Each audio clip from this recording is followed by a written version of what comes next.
மின்சார கட்டணம் தொடர்பில் கலந்துரையாடுவதற்காக தேசிய புத்திஜீவிகள் சபை இன்று கூடியது.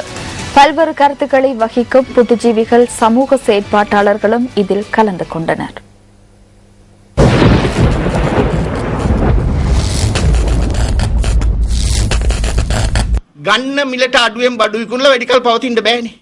கொள்வனவு செய்யப்படுகின்ற விலைக்கு பொருட்களை விற்பனை செய்து நீண்ட நாட்கள் செல்ல முடியாது அல்லவா? நட்டமடைகின்ற அனைத்து நிறுவனங்களையும் முகாமைத்துவப்படுத்தும் அனைத்து நபர்களும் இறுதியில் அப்பாவி பொதுமக்களுக்கு பின்னாலே சென்று ஒழிகின்றனர். யாருக்கு முடியாது என எமக்கு தெரியும். அரச நிறுவனங்களுக்கு உரிய கட்டணம் அறவிடப்படுகின்றது. அவர்களுக்கு திரைசேரியின் ஊடாகவும் வரவு செலவு திட்டத்தின் ஊடாகவும் வழங்கப்படுகின்ற நிவாரண உதவிகள் அதிகமாக காணப்படுகின்றன. வங்கிகளில் வட்டியை பெற்றுக்கொண்டு போனஸை பெற்றுக் கொள்கின்றனர். நட்டத்தை எதிர்கொள்வதற்காகவே நாம் உங்களுக்கு போனஸை வழங்குகின்றோம் என கூறுகின்றனர். போனஸை வழங்க யார் தீர்மானிக்கின்றனர்? நட்டத்தை அடைந்த நபரின் தலைமையே இதனை தீர்மானிக்கின்றது. அதையடுத்து சம்பள பிரச்சனை குறித்து நோக்கினாலும் இவ்வாறு கொண்டு செல்ல முடியாது.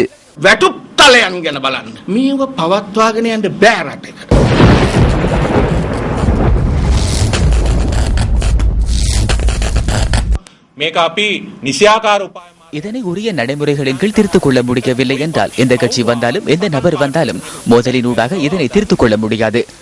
நியாயமான எரிபொருள் விலை, நியாயமான மின்சார கட்டணம் ஆகியவற்றை பயன்படுத்துகின்ற நபர்கள் செலுத்த வேண்டும் என்பது எனது நிலைப்பாடாக காணப்படுகிறது.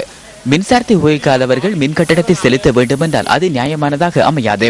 கிழங்கு, வெங்காயம், பருப்பு ஆகியவற்றிலிருந்து அறவிடப்படுகின்ற வரிகளினூடாக மின்சார கட்டணத்தை செலுத்துகின்றனர். அது நியாயமானதாக அமையாது. மின்சாரத்திற்கான செலவினத்தை மின் பாவனையாளர்கள் ஏற்றுக்கொள்ள வேண்டும்.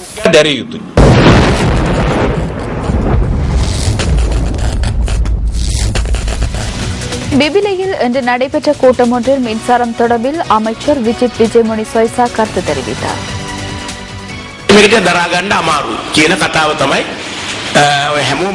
இதனை சிறிதேனும் தாங்கிக் கொள்ள முடியாது என அனைவரும் கூறவில்லை. ஒரு சிறு பிரிவினரை இவ்வாறு கூறுகின்றனர். இதனை தாங்கிக் கொள்வதற்கு நம்மால் செய்யக்கூடியதொன்றே நமது வருமானத்தை அதிகரிப்பதாகும். வருமானத்தை அதிகரிப்பதற்கு நீங்களும் நாமும் பணியாற்ற வேண்டும். நாம் பணியாற்றாமல் உள்ளமையே பிரச்சனையாகும். இதற்கான பதில் வேறு எங்கும் இல்லை.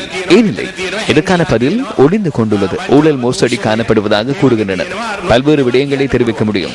எனினும் இவ்வாறு கூறுகின்றவர்கள் ஆட்சிக்கு வந்தால் மின் கட்டணத்தை மேலும் அதிகரிப்பார்கள். அந்த சிவப்பு தம்பிகளும் எம்முடன் அரசாங்கத்தில் இருந்தனர். அவர்களால் எதுவும் நடக்கவில்லை. அவர்கள் எதையும் செய்யவும் இல்லை. ஐக்கிய தேசிய கட்சியின் அரசாங்கம் காணப்பட்டது. அந்த அரசாங்கத்தின் ஆட்சி காலத்தில் எந்த ஒரு பொருளினது விலையும் குறைக்கப்படவில்லை என்பதனை நாம் அறிவோம். நாட்டின் பிரதான அரசியல் கட்சி பார்வையற்றதாக மாறியுள்ளது என பிரதி சபாநாயகர் சந்திம வீரக்கொடி தெரிவிக்கின்றார். ஹபராதுவ பகுதியில் இன்று நடைபெற்ற புத்தாண்டு நிகழ்வில் கலந்து கொண்டு உரையாற்றும் போதே அவர் இதனை கூறினார்.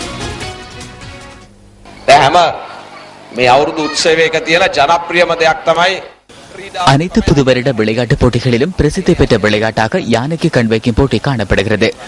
நாம் இங்கு யானைக்கு கண் வைத்த போதிலும் எமது நாட்டின் பிரதான அரசியல் கட்சியின் யானைக்கு தற்போது கண் தெரியவில்லை. புது வருட விளையாட்டுப் போட்டியிலாவது சரியான இடத்தில் யானைக்கான கண்ணை வைத்து யானைக்கு கண் தெரியும் வகையில் வழிகாட்ட முடியுமாயின் அதனை நாம் விரும்புகின்றோம். ஏனெனில் நாடுகின்ற ரீதியில் நாட்டை பாதுகாத்து வழிநடத்தும் அரசியல் கட்சிகள் எமக்கு அவசியம்.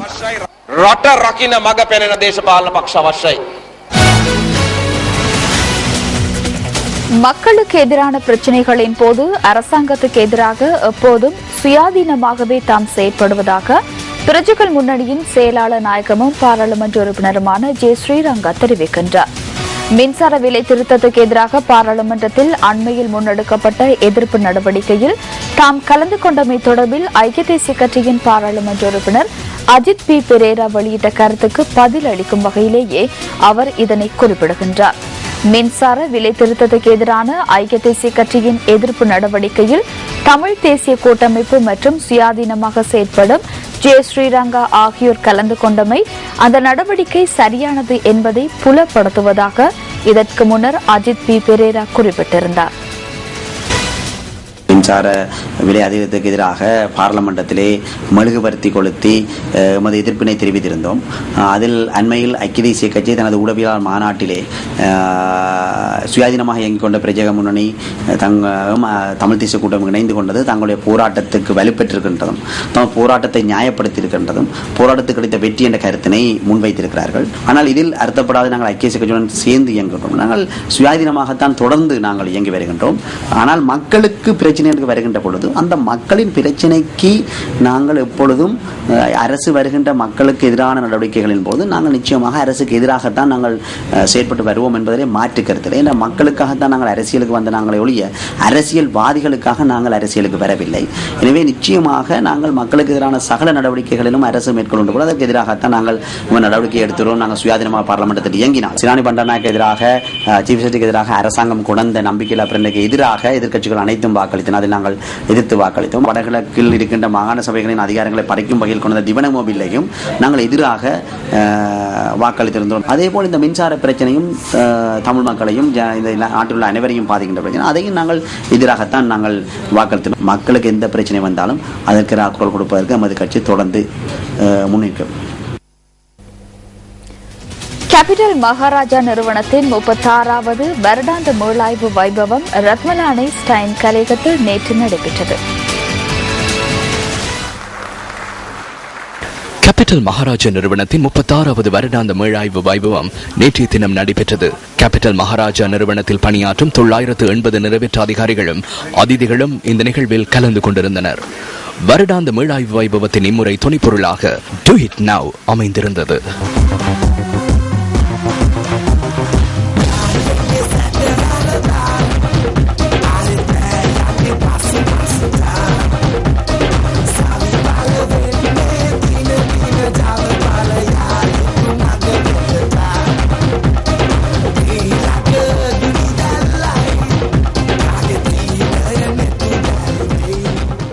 கடந்த வருடத்தில் சிறப்பாக கடமைகளை நிறைவேற்றிய 5 நிறைவேற்ற அதிகாரிகள் இதன் போது கௌரவிக்கப்பட்டனர்.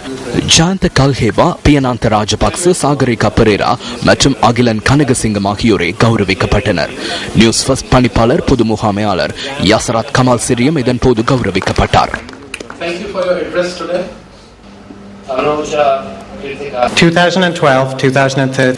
2012-2013 காலப்பகுதி நாட்டின் அனைத்து துறைகளிலும் நெருக்கடி ஏற்பட்ட மற்றொரு சந்தர்ப்பமாகும். அவ்வாறான நிலையில் எமது நிறுவனம் கடந்த வருடத்தின் இறுதி காலாண்டில் மேற்கொண்ட வழமைக்கு மாறான கடும் பிரயத்தனத்தினால் கடந்த வருடத்தை விட கூடிய வருமானத்தை ஈட்டுவதற்கான சந்தர்ப்பம் கிட்டியது. மீண்டும் வளமை நிலைமைக்கு திரும்பி வரும் எமது நிறுவனத்தின் அபரிவிதமான ஆற்றலை இந்த ஆச்சரியமிகு பெறுபேறு வெளிப்படுத்துகின்றது. இதற்கமைய நாம் அனைவரும் ஒன்றுபட்டு முயற்சித்தால் சாத்தியமற்றதையும் சாத்தியப்படுத்தலாம். அத்துடன் வருமான நிறுவனத்தில் நாம் வகித்த முதன்மை ஸ்தானத்தை வருடாந்தம் நாம் பேணி வருகிறோம். வர்த்தக நடவடிக்கைகளின் போது ஏற்படுகின்ற இடையூறுமிக்க தருணங்களிலும் நெருக்கடிகளின் போதும் சந்தர்ப்பங்கள் உருவாகின்றன. எமது அதிகபட்ச வேகத்தை மேலும் அதிகரிக்கும் நோக்கில் சிறுகளை தயார்படுத்திக் கொள்ளுங்கள்.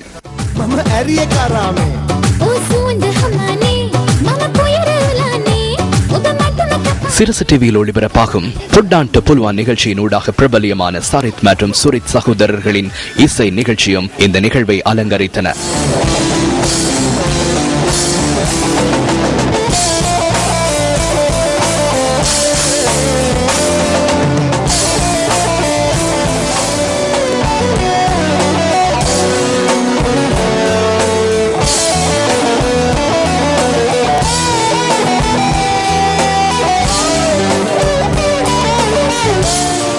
இம்முறை கேபிட்டல் மகாராஜா நிறுவன வருடாந்த மீளாய்வு வைபவத்தின் பிரதம அதிதியாக ஆசிய வானொலி சங்கத்தின் செயலாளர் நாயகம் கலாநிதி சாவத் மொட்டாக்கி கலந்து கொண்டார். The world that we media professionals cover உலகளாவிய ரீதியில் சுமார் 6000 சமூகங்களை உள்ளடக்கும் வகையில் ஊடகவியலாளர்கள் இருப்பதாக மதிப்பிடப்பட்டுள்ளது. சிந்தனை, நம்பிக்கை ஆகியவற்றை கவனத்திற்கொண்டால் அது சமூகத்திற்கு சமூகம் மாறுபடுகிறது. விரிவான தேசிய மற்றும் சர்வதேச கருத்தாடல்களை உருவாக்கும் நோக்கில் ஊடகம் என்ற ரீதியில் நாம் அனைத்து பிரயத்தனங்களையும் மேற்கொள்ள வேண்டும். மக்களின் அறிவை மேம்படுத்துவதற்கும் புரிந்துணர்வு மற்றும் பொறுமையை வளர்ப்பதற்கும் அது வழிவகுக்கும். சர்வதேச ஒழுக்க விதிகள் எமக்கு அவசியம் என்பதை நான் நன்கு அறிவேன். அதே போன்று மற்றொரு விடயமும் தேவைப்படுகிறது. எமது மனிதாபிமான பெருமதிகள் மற்றும் உணர்வுகளை பரிமாறிக்கொள்வது அதற்கான பொறிமுறை அவசியமாகும். அதன் மூலம் அந்யோன்ய கௌரவம் மற்றும் அபிமானத்துடனும் வாழ்வதற்கான சந்தர்ப்பம் கிடைக்கும். Within which different traditions can coexist based on mutual respect and with dignity. Soul mystic சர்வதேச மேஜிக் நிகழ்ச்சி இம்முறை மீளாய்வு வைபவத்தில் கலந்து கொண்டவர்களை வெகுவாக கவர்ந்தது. கேபிட்டல் மகாராஜா நிறுவனத்தின் 2012-2013 ஆண்டுக்கான வருடாந்த மீளாய்வு வைபவத்தில் ஆண்டுக்கான சிறந்த நிறைவேற்ற அதிகாரி விருதுக்காக 5 பேரின் பெயர்கள் பிரேரிக்கப்பட்டிருந்தன. குழும தகவல் தொழில்நுட்ப பிரிவின் முகாமையாளர் புத்திக சேனசேகர, எம்டிவி ஸ்போர்ட்ஸ் அலைவரிசை பணிப்பாளர் சந்தன சூரிய பண்டார, நியூஸ் ஃபர்ஸ்ட் அலைவரிசை பணிப்பாளரும் எம்டிவி எம்பிசி ஊடக வலையமைப்பின் பணிப்பாளருமான ஷெவான் டேனியல், பிஇ பிளஸ் நிறுவனத்தின் பொது முகாமையாளர் சுமித் குமார் மற்றும் எம்பிசி பொறியியல் பணிப்பாளர் டிஎம் கொலோனி ஆகியோரின் பெயர்கள் பிரேரிக்கப்பட்டிருந்தன. கேபிட்டல் மகாராஜா நிறுவனத்தில் உள்ள நாம் மேற்கொள்ளும் அனைத்து நடவடிக்கைகளும் மிகவும் சிறப்பாக நிறைவேற்றப்படுகிறது என்பதை நான் நினைவூட்ட விரும்புகிறேன். அனைத்து மட்டங்களுக்கும் நாமே முன்னோடிகளாகவும் தலைவர்களாகவும் உள்ளோம். எமது போட்டித்தன்மைக்காக சிறப்பான திறமையை வெளிப்படுத்த வேண்டும். எமது நிறுவனத்துடன் இணைய வேண்டுமாயின் நீங்கள் மிகவும் ஆற்றல் மிக்கவர்களாக இருக்க வேண்டும்.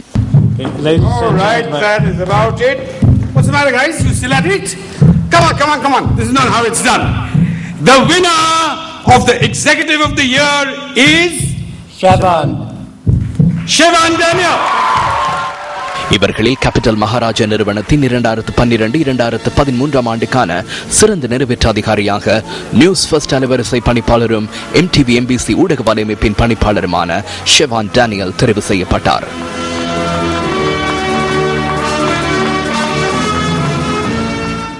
I accept this award with a deep sense of gratitude. நான் மிகவும் நன்றியுடனும் பணிவுடன் கூடிய நேர்மையுடனும் இந்த விருதினை ஏற்றுக்கொள்கிறேன். நான் எனது இளம் பராயத்தில் வயல்வெளிகளை தாண்டி தொழிலுக்காக இந்த நிறுவனத்துக்கு வந்தேன். தட்டெழுத்தாளராகவும் மொழிபெயர்ப்பாளராகவும் தொழிலை ஆரம்பித்த நான் இந்த மாலை பொழுதில் உங்கள் முன் இந்த இவ்வாறு நிற்பதற்கான இயலுமை இந்த நிறுவனத்தினூடாகவே எனக்கு கிடைத்தது. இந்த விருது தனிப்பட்ட திறமையை பறைசாற்றுவதாக அமைகிறது. எனினும் அது மாத்திரமல்ல, நான் இந்த தருணத்தில் நியூஸ் ஃபர்ஸ்ட் குழாத்தில் உள்ள அனைவரையும் அன்புடன் நினைவு கூறுகிறேன். அவர்கள் இல்லாவிடின் இந்த விருது சாத்தியமாகாது. I stand here because a team stands with me. And I'd like to recognize all of you at News First. Without you, this will not be possible.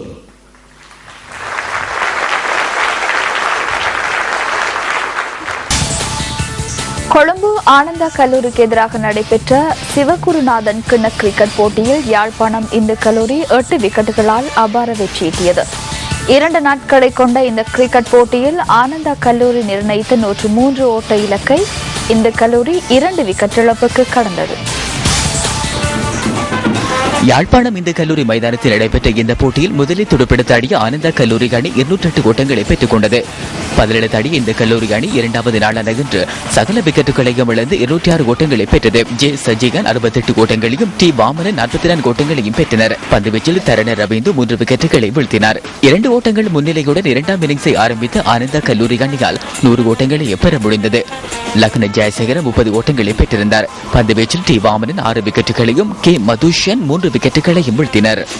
வெற்றியிலக்கு 103 ஓட்டங்களாக நிர்ணயிக்கப்பட அதனை இந்து கல்லூரி அணி 34.5 ஓவர்களில் 2 விக்கெட் இழப்பிற்கு கடந்தது. கே கல்கோபன் 58 ஓட்டங்களை பெற்று வெற்றியை உறுதி செய்தார். போட்டியின் சிறப்பாட்டக்காரர் மற்றும் சிறந்த பந்து வீச்சாளர் ஆகிய விருதுகளை டி வாமனன் வென்றார். சிறந்த துடுப்பாட்ட வீரர் விருது ஜே சஜிகனுக்கும் சிறந்த களத்தடுப்பாளர் விருது ஆனந்த கல்லூரியின் தரண ரவீந்துவிற்கும் கிடைத்தது.